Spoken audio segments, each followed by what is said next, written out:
जिंदगी में दौलत की दौड़ कभी न लगाना, कभी ना। और जिंदगी में किसी बंदे को भी तोलना है तो उसे दौलत के तराजू में नहीं तोलना, कतई नहीं, वरना अदावत खत्म ही नहीं होगी। आप यकीन करें, हम पेंडू लोग हैं, छोटे भाई को किसी ने थप्पड़ मार दिया तो बड़ा दुनिया को दिखाने के लिए नहीं, हौसला मंद बड़ा भाई हौसला मंद था, दलेर था, पर वो बाहर आया। उसने कहा मैं काट के रख दूंगा, किसी की जरूरत है मेरे भाई को हाथ लगाए।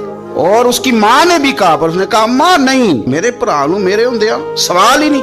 ओहो, फिर दौलत ने बुग़्ज़ पैदा कर दिया। फिर वही बड़ा भाई खुद बंदूक लेके छोटे पे तान के खड़ा हो गया कि कार्नल वाला प्लाट दे वरना गोली मारने लगा।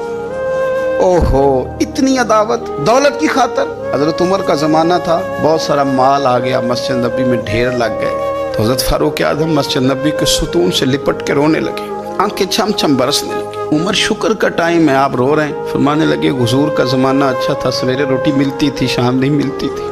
अबू बकर का दौर अच्छा था, एक वक्त खाते थे, एक वक्त भूख काटते थे। मेरे लिए ये आजमाइश रह गई थी। इतने इतने ढेर माल के आ रहे हैं।